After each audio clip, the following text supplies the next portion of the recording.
আজকে আসলে আমাদের একটি দুঃখ ভরা কারাত্মক দিন। আপনারা জানেন গত জুমাবার জুমার নামাজ পড়ে গত জুলাই বিপ্লবের অন্যতম একজন প্রধান অ্যাক্টিভিস্ট শরীফ ওসমান হাদি সে যাচ্ছিল তার একটা গন্তব্যের দিকে, রিকশায় চড়ে, সঙ্গে তার সহোদর ভাই ছিলেন। এই সময় দুইজন আততায়ী এসে মোটরসাইকেল থেকে তাকে গুলি করে এবং সে গুলিবিদ্ধ হয়ে সাথে সাথে মাটিতে লুটায়ে পড়ে ঢাকা মেডিকেল কলেজে নেওয়া হয়।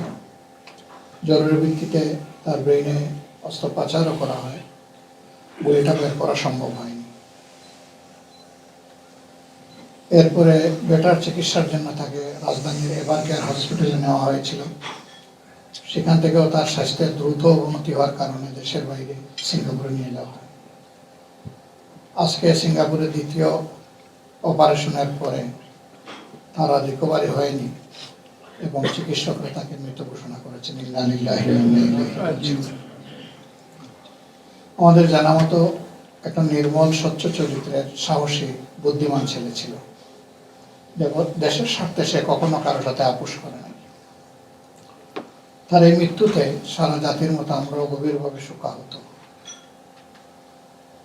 আমরা দোয়া করি আল্লাহ তাআলা তাকে শহীদ হিসাবে কবুল করুন। আগামীকাল তার লাশ দেশে ফিরবে। আমার দুর্ভাগ্য যে আমি হয়তো বা সে জানাজায় থাকতে পারবো না। জানাজা পরশুদিন বাদ-জোহর অনুষ্ঠিত হবে মানিক মিয়া এভিনিউতে। তারপরে সংসদ প্লাজার পাশেই যেখানে আরো কিছু গুরুত্বপূর্ণ ব্যক্তিকে দাফন করা হয়েছে তাকে ওখানে দাফন করার আপাতত সিদ্ধান্ত আছে। সরকার একদিনে রাষ্ট্রীয় শোক ঘোষণা করেছেন এবং এও অঙ্গীকার দিয়েছেন যে যারা খুনি তাদেরকে অবশ্যই খুঁজে বের করে গ্রেফতার করে আইনের আওতায় আনা হবে এবং এই ব্যাপারে কোনো শৈথিল্য প্রদর্শন করা হবে না।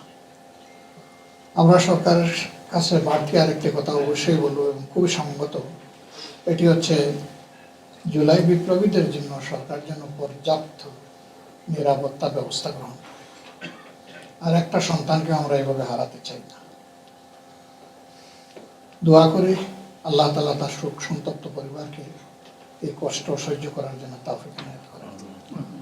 এর পাশাপাশি তার প্রিয়জন, আপনজন, সহকর্মী যারা এই শোকাহত হয়েছেন, আল্লাহ তাদের সকলকে সবর জামিল আতা করুন।